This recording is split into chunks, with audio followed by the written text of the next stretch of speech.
Good morning class. Dikshant, good morning बच्चे। Malvi, Harsh, good morning. Good morning ma'am. हाँ जी, आज हमने करना था जो है सैंपल पेपर, ठीक है, जो अभी लेटेस्ट आया है सीबीएसई का। तो अभी स्टूडेंट्स की वेट करते हैं जरा, फिर शुरू करते हैं। हाँ जी, स्क्रीन शो हो रही है। Yes ma'am. हाँ जी, ये जो है इस प्रश्न पत्र में दो खंड है, ठीक है, खंड अ और खंड ब। खंड अ में कुल 9 वस्तु परक प्रश्न पूछे गए हैं। सभी प्रश्नों में उप प्रश्न दिए गए हैं, मतलब एक प्रश्न दिया है फिर उसमें से प्रश्न आगे पूछे गए हैं। खंड ब में कुल 8 वर्णनात्मक प्रश्न है, मतलब डिटेल वाले। प्रश्नों में आंतरिक विकल्प दिए गए हैं, निर्देशों का पालन करते हुए प्रश्नों के उत्तर दीजिए, ठीक है। सबसे पहले आता है हमारे पास खंड अ, इसमें है वस्तु परक प्रश्न, मतलब कि एमसीक्यू टाइप आएंगे आपको इसमें प्रश्न। नीचे 2 गद्यांश दिए गए हैं, अपठित है ये, ठीक है।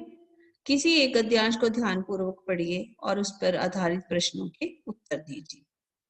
यदि आप इस गद्यांश का चयन करते हैं तो कृपया उत्तर पुस्तिका में लिखें कि आप प्रश्न संख्या 1 में दिए गए गद्यांश 1 पर आधारित प्रश्नों के उत्तर लिख रहे हैं, मतलब क्वेश्चन नंबर लिखना जरूरी है इसका, ठीक है। तो अब हमने ये पैरा, आपको मैंने बताया कि पैरे को हमने कम से कम 2 बार पढ़ना है, ठीक है। जब आप पैरे को पढ़ते हो अच्छे से तो प्रश्नों के उत्तर आपको साथ के साथ मिल जाते हैं। पहला पैरा हम पढ़ेंगे,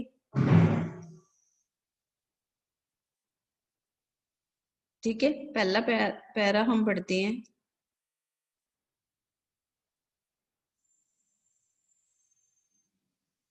उन्नीसवीं शताब्दी से पहले मानव और पशु दोनों की आबादी भोजन की उपलब्धता तथा प्राकृतिक विपदाओं के कारण सीमित रहती थी। कालांतर में जब औद्योगिक क्रांति के कारण मानव सभ्यता की समृद्धि में भारी वृद्धि हुई, तब उसके परिणाम स्वरूप कई पश्चिमी देश ऐसी बाधाओं से लगभग अनिवार्य रूप से मुक्त हो गए। मतलब 19वीं शताब्दी में मानव और पशु दोनों की आबादी भोजन की उपलब्धता थी और प्राकृतिक विपदाओं के कारण सीमित थी, कम थी, ठीक है। कालांतर मतलब समय के अनुसार पहले, जब औद्योगिक क्रांति के कारण मानव सभ्यता की समृद्धि में भारी वृद्धि हुई, मतलब मनुष्य का विकास हुआ औद्योगिक क्रांति के कारण, तो उसके परिणाम स्वरूप कई पश्चिमी देश ऐसी बाधाओं से लगभग अनिवार्य रूप से मुक्त हो गए, ठीक है। कई लोगों को ऐसी मुश्किलों का सामना करना पड़ रहा था, वो उनकी जरूरतें पूरी हो गई। फिर उसके बाद है कि इससे वैज्ञानिकों ने अंदाजा लगाया कि मानव संख्या विस्फोटक रूप से बढ़ रही है। अब क्या हो गया, मनुष्य है जो मनुष्य की संख्या है वो बहुत बढ़ने लगी। पहले मनुष्य और मानव और पशु की आबादी जो थी कम थी, ठीक है। फिर जैसे जैसे विकास हुआ तो मानव संख्या भी बढ़ने लगी, परंतु इन देशों में परिवारों का औसत आकार घटने लगा तथा जल्दी ही समृद्धि प्रजनन के बीच एक उल्टा संबंध प्रकाश में आया। क्या? जीव विज्ञानियों ने मानव समाज की तुलना जानवरों की तुलना से कर इस संबंध को समझाने की कोशिश की। कहा कि ऐसे जानवर जिनके अधिक बच्चे होते हैं वे अधिकतर प्रतिकूल वातावरण में रहते हैं और ये वातावरण प्राय उनके लिए प्राकृतिक खतरों से भरे रहते हैं। क्योंकि इनकी संतान के जीवित रहने की संभावना कम होती है, इसलिए कई संतानें पैदा होने से यह संभावना बढ़ जाती है। उनमें से कम 1 या 2 जीवित रहेंगी। जैसे कि सांप के बच्चे होते हैं, उनकी तादाद कितनी होती है, काफी संख्या में होती है ना। लेकिन उनमें से बचते कितने हैं, बहुत थोड़े। कुछ तो सांप अपने बच्चों को खुद ही खा जाता है, ठीक है। तो इसीलिए जो ऐसे जानवर होते हैं तो उनके बच्चे हैं जो प्रतिकूल वातावरण में होते हैं, उनके लिए जिनके दादा बच्चे होते हैं उनके लिए वातावरण मतलब है जो सही नहीं होता और वो खतरों से भरा होता है। इनके बच्चों को जो है दूसरा जानवर खा जाता है, ये खुद खा जाते हैं, जैसे सांप है अपने बच्चों को। तो इसलिए कई संतानें पैदा करने से ये संभावना बढ़ जाती है, उनमें से कम 1 या 2 ही जीवित रहती हैं। इसके विपरीत जिन जानवरों के बच्चे कम होते हैं वे स्थिर होते हैं और अनुकूल वातावरण में रहते हैं। ठीक इसी प्रकार यदि समृद्ध वातावरण में रहने वाले लोग कुछ ही बच्चे पैदा करते हैं तो उनके ये कम बच्चे उन बच्चों को पछाड़ देंगे जिनके परिवार इतने समृद्ध नहीं थे तथा इनकी आपसी प्रतिस्पर्धा भी कम होगी। मतलब जो बच्चे जिनके बच्चे कम पैदा होते हैं, मतलब 1 या 2 होते हैं, वो क्या होते हैं, मजबूत होते हैं और वातावरण के अनुकूल होते हैं। मतलब वही बचती हैं जो वातावरण के अनुकूल होते हैं। तो जिनके बच्चे कम हैं उनको ये पीछे कर देते हैं और इनके परिवार इतने समृद्ध नहीं थे, जिनके परिवार उनके आपस में प्रतिस्पर्धा भी कम होगी। जिनमें आपस में कंपटीशन करने की भावना नहीं थी उनके आपस में जो है वो इतने समृद्ध भी नहीं हुए। इस सिद्धांत के आलोचकों का तर्क है कि पशु और मानव व्यवहार की तुलना नहीं की जा सकती है। वे इसके बजाय यह तर्क देते हैं कि सामाजिक दृष्टिकोण में परिवर्तन इस घटना को समझाने के लिए पर्याप्त है। श्रम आश्रित परिवार में बच्चों की बड़ी संख्या एक वरदान के समान होती है। वे जल्दी ही काम कर परिवार की आय बढ़ाते हैं। पर जैसे जैसे समाज समृद्ध होता जाता है वैसे वैसे बच्चे जीवन के लगभग 25-30 सालों तक शिक्षा ग्रहण करते हैं। जीवन के प्रारंभिक वर्षों में उर्वरता अधिक होती है तथा देर से विवाह के कारण संतानों की संख्या कम हो जाने की संभावना बनी रहती है। अब आपने ये पैरा पढ़ा, कम से कम आपको ये पैरा दूसरी बार भी पढ़ना पड़ेगा। पहली बार मैंने आपको समझाया, ठीक है, अब आप दूसरी बार इसको पढ़ोगे तो आपको और अच्छे से समझ आ जाएगा। चलिए मालवी, ये पैरा पढ़िए दोबारा से। 19वीं शताब्दी से पहले मानव और पशु दोनों की आबादी भोजन की उपलब्धता तथा प्राकृतिक विपदाओं आदि के कारण सीमित रहती है। कालांतर में जब बीते समय में औद्योगिक क्रांति के कारण मानव सभ्य की समृद्धि से भारी बुद्धि हुई तब उसके परिणाम स्वरूप कई पश्चिमी देश की ऐसी बाधाओं से लगभग अनिवार्य रूप से मुक्त हो गए थे। ऐसी बाधाओं से क्या हो गए थे, वो जो है जब औद्योगिक क्रांति हुई तो क्या हुआ, पश्चिमी देश हैं उनकी बाधाएं जो है खत्म हो गई थी, ठीक है।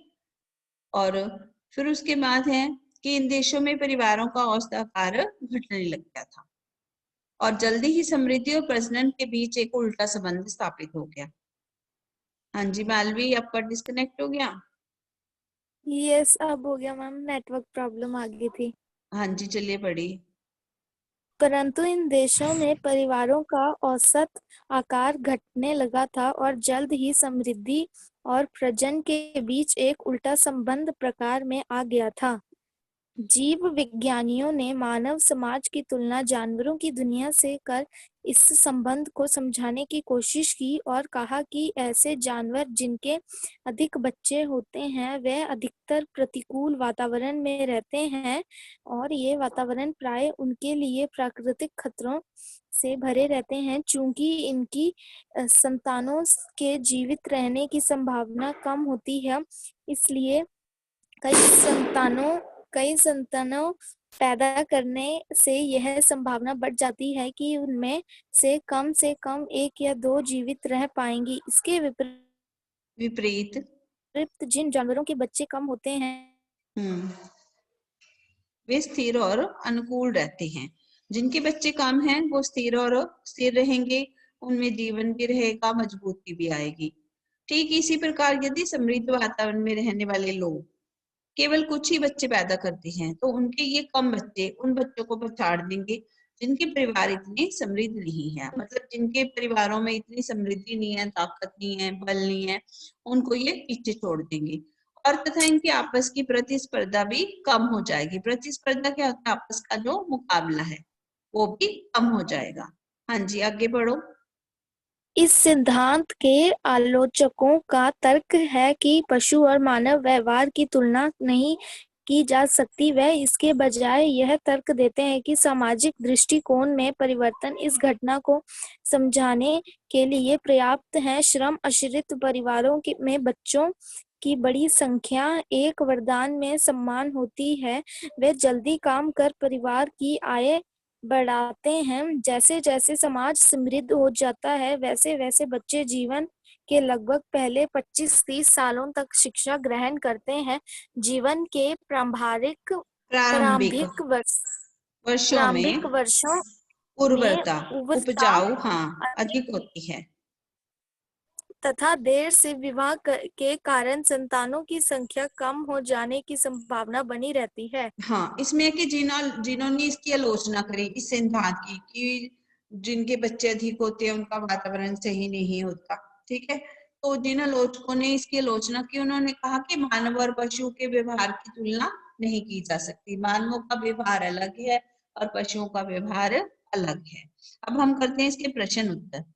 पहला प्रश्न है इसका, निम्नलिखित में से निर्देशानुसार सबसे उचित विकल्प का चयन करना है, जो सबसे सही है उसको चुनेंगे हम। पहला है, निम्नलिखित में से कौन सा ऊपर लिखित पाठ्यांश का प्राथमिक उद्देश्य है। अब वो कहता है, पहला क्वेश्चन पूछा उसने, इस पैरे का उद्देश्य क्या हो सकता है, ठीक है। वो कह रहा है कि इस पैरे का उद्देश्य क्या है।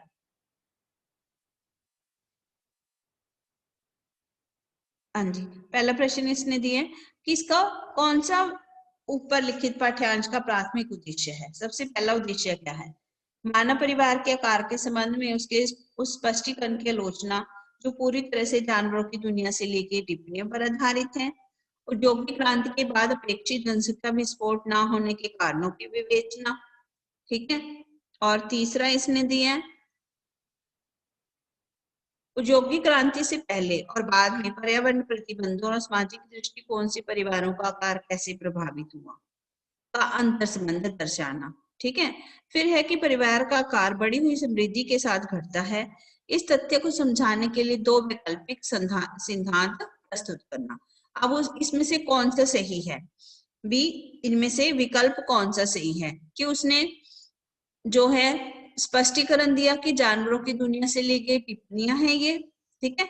दूसरा, औद्योगिक क्रांति के कारण जनसंख्या विस्फोट ना होने के कारणों की विवेचना, मतलब औद्योगिक क्रांति के कारण जनसंख्या में क्या विस्फोट हुआ उसकी जो है उसके बारे में बताना।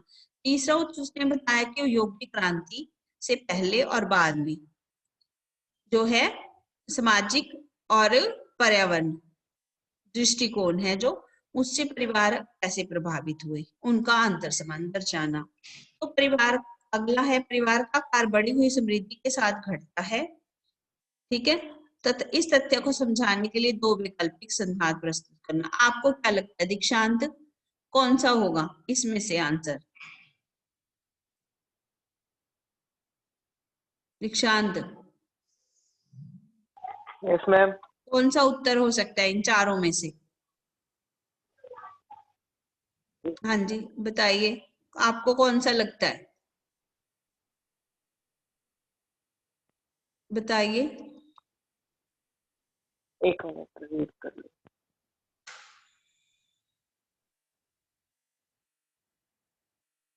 क्वेश्चन नहीं दिख रहा। क्वेश्चन दिखा देती हूँ मैं आपको, ये लीजिए। निम्नलिखित में से कौन सा ऊपर लिखित पाठ्यांश का प्राथमिक उद्देश्य है। इस पाठ्यांश को इस पैरे को लिखने का उसका उद्देश्य क्या है। ये पैरा जो उसने लिखा है, इस पैरे को लिखने का उसका उद्देश्य क्या था, किस लिए लिखा उसने ये पैरा, क्या समझाने के लिए, क्या बताने के लिए, क्या लगता है आपको?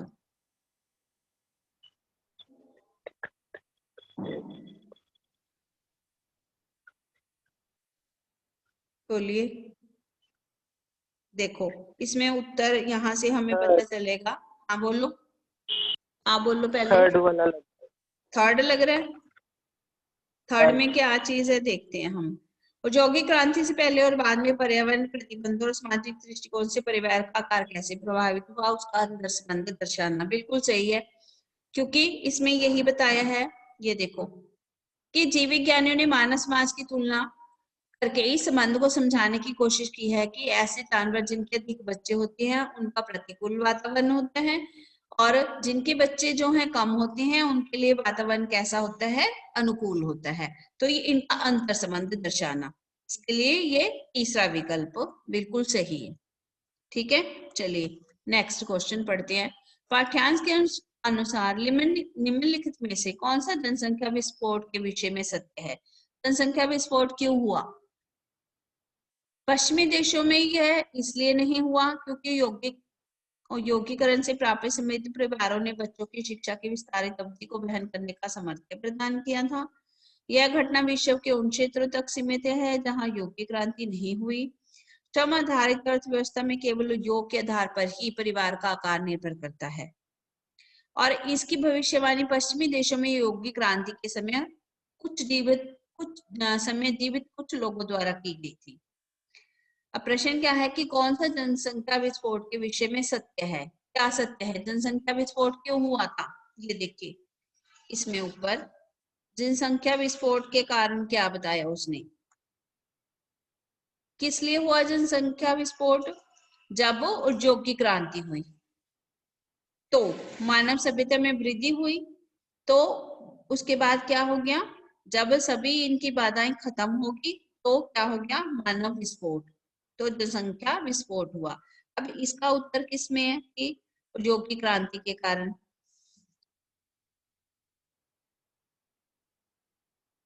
हाँ जी, पश्चिमी देशों में ये इसलिए नहीं हुआ क्योंकि यौगिकरण से प्राप्त समृद्ध परिवारों के बच्चों की शिक्षा की विस्तारित अवधि को वहन करने का सामर्थ्य प्रदान किया था।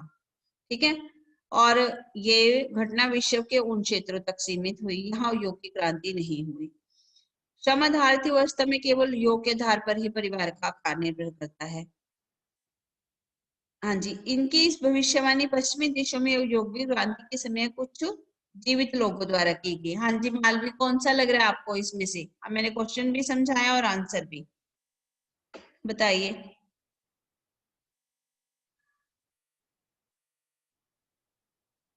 हाँ जी बच्चे, इसमें है कि जनसंख्या विस्फोट का कारण है कि ये श्रम आधारित व्यवस्था में केवल योग के आधार पर ही परिवार का निर्भर करता है, नहीं। इसमें आएगा कि ये घटना विश्व के उन क्षेत्रों तक सीमित है जहां यौगिक क्रांति नहीं हुई है। ठीक है, जहां पर यौगिक क्रांति नहीं हुई वहां पर ये घटना सीमित थी। लेकिन उसने ये भी बोला कि पश्चिमी देशों में ये इसलिए नहीं हुआ क्योंकि यौगिकरण से प्राप्त समृद्धि ने परिवार के बच्चों की शिक्षा की विस्तारित अवधि को वहन करने का सामर्थ्य प्रदान किया था। हाँ जी बताइए मालवी। हर्ष आप बताइए। हर्ष।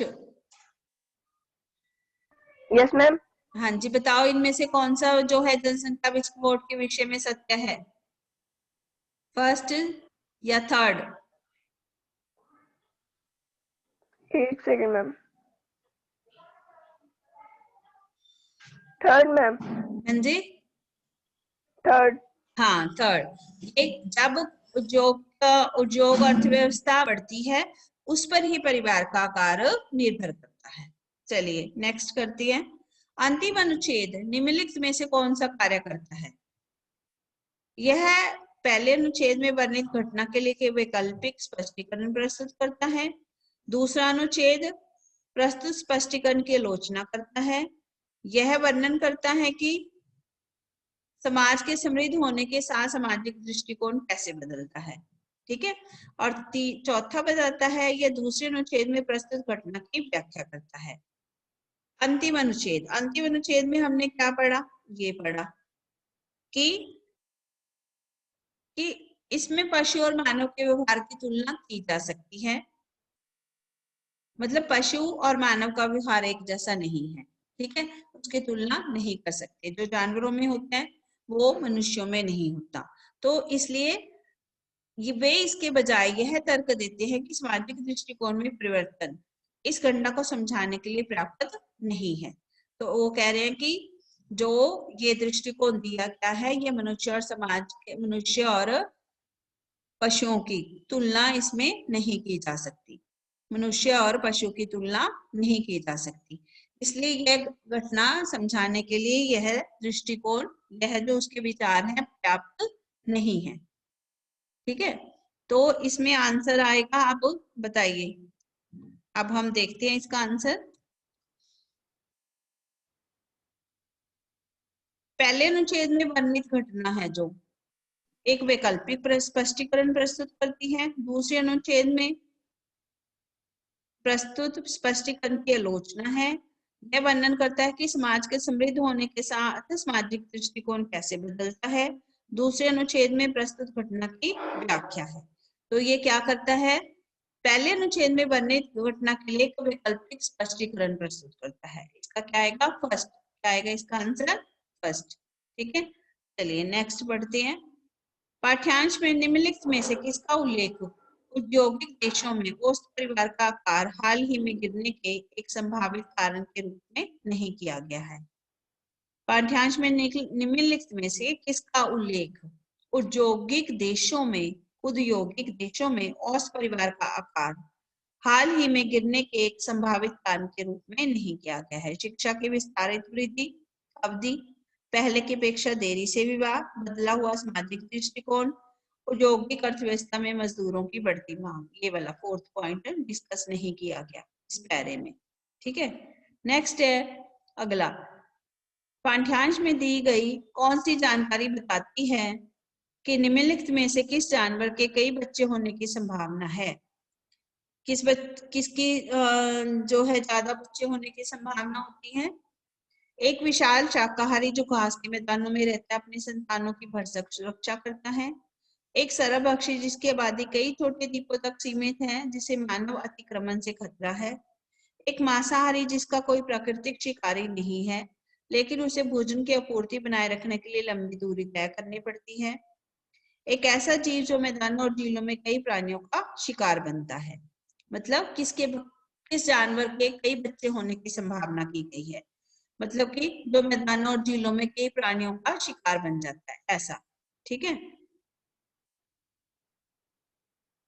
क्योंकि ऐसा तो कोई होता ही नहीं है जो कि सिर्फ शाकाहारी हो या कोई सर्वभक्षी हो या मांसाहारी हो। तो जीव जो मैदानों झीलों के पास रहती हैं वो कई प्राणियों का शिकार हो जाते हैं। ठीक है, अब हम पढ़ते हैं दूसरा पैरा। हाँ जी, दीक्षांत पढ़िए दूसरा पैरा।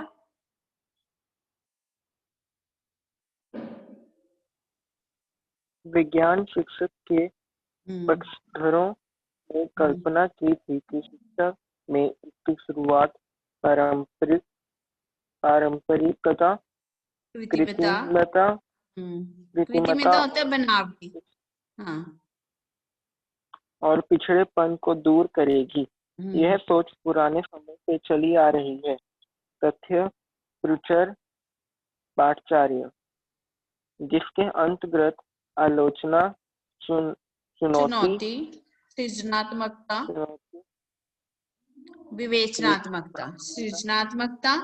विवेचनात्मकता का अभाव था। हाँ, आदि के कारण पैदा हो रही थी। मानवतावादियों ने सोचा था कि वैज्ञानिक पद्धति मध्यकालीन मतवाद के अंधविश्वासों को जड़ से मिटा देगी। तो हमारे शिक्षकों ने रासायनिक प्रतिक्रियाओं की समझ को भी प्रेमचंद की कहानियों की तरह केवल पढ़ा व रटा कर उन्हें बना दिया। शिक्षा में विज्ञान शिक्षा सम्मिलित करने के लिए यह तर्क दिया गया था कि इससे बच्चे विज्ञान की खोजों से परिचित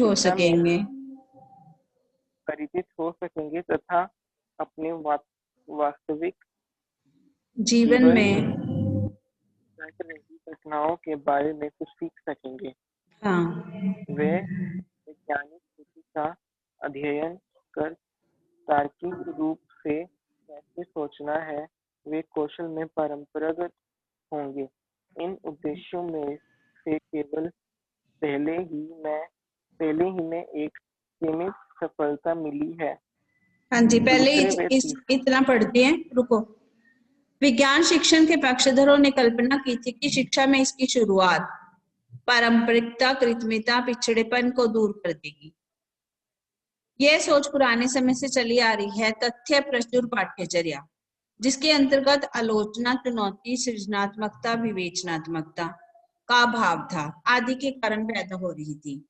मानवतावादियों ने सोचा था कि वैज्ञानिक पद्धति मध्यकालीन मतवाद के अंधविश्वासों को जड़ से मिटा देगी, किंतु हमारे शिक्षकों ने रासायनिक प्रतिक्रियाओं को की समझ को भी प्रेमचंद की कहानियों की तरह केवल पढ़ा रटा कर उन्हें नीरस बना दिया। शिक्षा में विज्ञान शिक्षण सम्मिलित करने के लिए यह तर्क दिया गया था कि इससे बच्चे विज्ञान की खोजों से परिचित हो सकेंगे तथा अपने वास्तविक जीवन में घट रही घटनाओं के बारे में कुछ सीखेंगे। वे वैज्ञानिक विधि का अध्ययन कर तार्किक रूप से कैसे सोचना है, कौशल में पारंगत होना है। इन उद्देश्यों में से केवल पहले ही में एक सीमित सफलता मिली है। दूसरे व तीसरे व्यवहारिक रूप से बच्चे कुछ भी नहीं प्राप्त कर पा रहे हैं। अधिकतर बच्चों से भौतिकी, रसायन विज्ञान के तथ्यों के बारे में कुछ जानने की उम्मीद की जा सकती है, लेकिन वे शायद ही जानते हों कि उनका कंप्यूटर अथवा कार का इंजन कैसे कार्य करता है, अथवा क्या उनकी माता से सब्जी पकाने के लिए उस छोटे टुकड़ों में काटती है। जब वैज्ञानिक पद्धति में रुचि रखने वाले किसी भी उज्ज्वल लड़के को ये बातें सहज रूप से ही ज्ञात हो जाती हैं। वैज्ञानिक पद्धति की शिक्षा अधिकांश विद्यालयों में भली प्रकार से नहीं दी जा रही। दरअसल शिक्षकों ने अपनी सुविधा और परीक्षा केंद्रित सोच के कारण यह सुनिश्चित कर लिया है कि छात्र वैज्ञानिक पद्धति न सीखकर ठीक इसका उल्टा सीखे, अर्थात वे जो बताएं उस पर आंख मूंद कर विश्वास करें, पूछे जाने पर उसे जस का तस परीक्षा में लिख दें। ठीक है। वैज्ञानिक पद्धति को आत्मसात करने के लिए लंबे व्यक्तिगत अनुभव तथा परिश्रम में धैर्य पर आधारित वैज्ञानिक मूल्यों की आवश्यकता होती है। जब तक इसे संभव बनाने के लिए शैक्षिक या सामाजिक प्रणालियों को बदला नहीं जाता, वैज्ञानिक तकनीकों में सक्षम केवल कुछ बच्चे ही सामने आएंगे। इन तकनीकों को आगे विकसित करने वालों की संख्या इसका भी अंश मात्र ही होगी। अब ये आपको समझ आया पैरा किसके बारे में है? पैरा इस बारे में है कि जो बच्चे हैं वो वैज्ञानिक तकनीकों को जो है कैसे सीखेंगे, कैसे उनको उनका इंटरेस्ट बनेगा। बच्चा गाड़ी चलाता है लेकिन उसको गाड़ी के बारे में नॉलेज है, मोटरसाइकिल चलाता है, स्कूटर चलाता है, उसको पता है कैसे चल रही है, क्यों चल रही है, कैसे इसके इंजन काम करता है, कैसे इसका जो है गियर काम करता है, कैसे इसके ब्रेक काम करते हैं, कैसे ऑयलिंग होती है।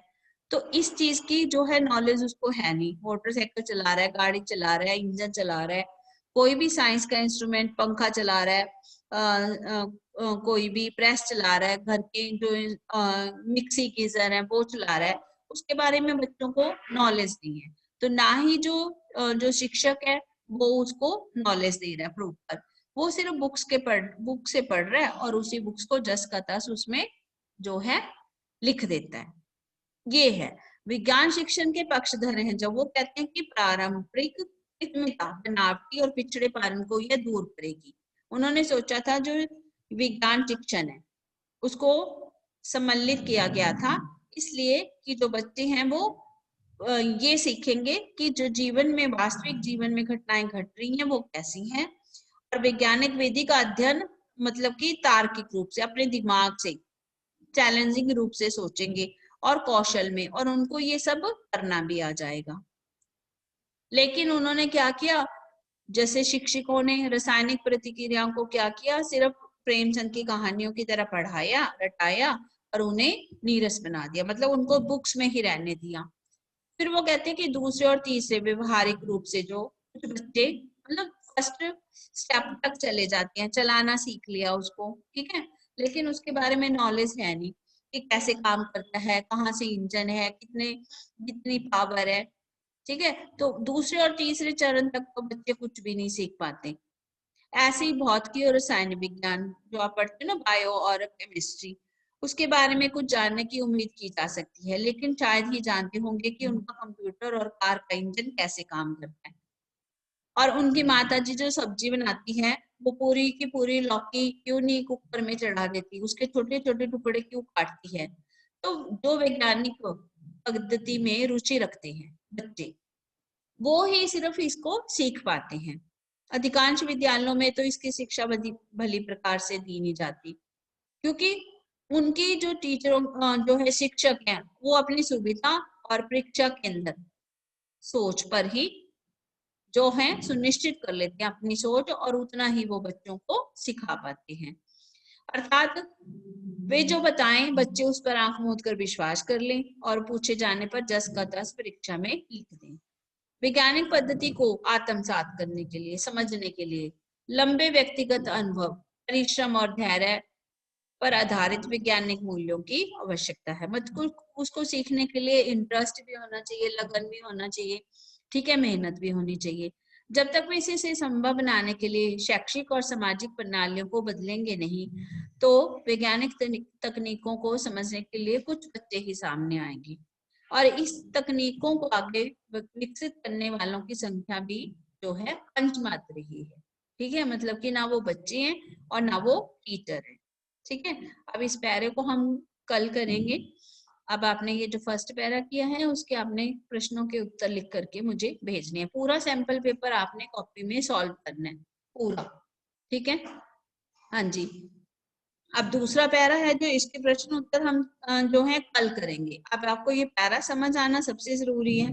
अगर आपको पैरा अच्छे से समझ आ जाता है तो फिर आपको जो उत्तर ढूंढने में मुश्किल नहीं होती। हाँ, आपको 2 विकल्प दिए जाएंगे, मतलब ऑप्शन दी जाएगी, ऑप्शन में से आपने एक पैरा करना है इन 2 ऑप्शन में से, फिर इसके बाद फिर आएगा एक पैरा, फिर उसके बाद जो पैरा आता है ये पद्यांश आएगा, मतलब पोएट्री का आएगा दूसरा पैरा। इसमें से भी हम एक करेंगे, ठीक है। जैसे पहले पैरे में एक क्वेश्चन आंसर ऑप्शन के साथ है, इसी तरह से इस पैरे में भी जो प्रश्न है वो आपको विकल्प के साथ होंगे। इन विकल्पों में से आपने एक सही विकल्प चुनना है तो आपको उसका एक नंबर मिलेगा। हर विकल्प का एक नंबर है, ठीक है। जैसे लेखक का तात्पर्य है कि शिक्षकों ने क्या किया, आपने सीमित ज्ञान के कारण विज्ञान पढ़ाने में रुचि नहीं ली, विज्ञान शिक्षा को लागू करने के प्रयासों को विफल किया, बच्चों को अनुभव आधारित ज्ञान प्राप्त करने के लिए प्रेरित किया, मानवतावादियों का समर्थन करते हुए कार्य किया। क्या किया? विज्ञान शिक्षा को लागू करने के प्रयासों को विफल किया, ठीक है। और अपने सीमित ज्ञान के कारण विज्ञान पढ़ाने में रुचि नहीं ली। ऐसा तो होता नहीं है कि टीचर को नहीं पता, लेकिन ये कि पढ़ाने का जो तरीका था तो विज्ञान शिक्षा के लागू करने के प्रयासों को विफल किया गया। फिर दूसरा, स्कूल में शिक्षा में विज्ञान शिक्षण के प्रति लेखक का क्या रवैया है? तटस्थ है, सकारात्मक है, व्यंग्यात्मक है, नकारात्मक है? कैसा रवैया है उनका? तटस्थ है, जैसे का तैसा, मतलब जिसमें कोई चेंजेस नहीं है। उपयुक्त पाठ्यांश निम्नलिखित में से किस दशक में लिखा गया होगा? अभी लिखा गया होगा, ठीक है ना, 2000 के बाद में ज्यादातर। कब से शुरू हुआ ये आपका जो साइंस का जो है 80 से शुरू हो गया था, है ना, 80 से 90 के बीच में साइंस का जो क्षेत्र है। लेखक को वैज्ञानिक पद्धति को लागू करने में विफलता के लिए निम्नलिखित किस कारक को सबसे अधिक मानता है? परीक्षा के जो है प्रत्यक्ष अनुभव की कमी है। किस अनुभव की कमी मानता है? फिर है, यदि लेखक वर्तमान समय में आकर विज्ञान शिक्षा का प्रभाव सुनिश्चित करना चाहे तो निम्नलिखित में से किस प्रश्न के उत्तर में दिलचस्पी लेगा? क्या छात्र दुनिया के बारे में अधिक जानते हैं? क्या छात्र प्रयोगशालाओं में अधिक समय बिताते हैं? क्या छात्र अपने ज्ञान को तार्किक रूप से लागू करते हैं? इसलिए, ठीक है।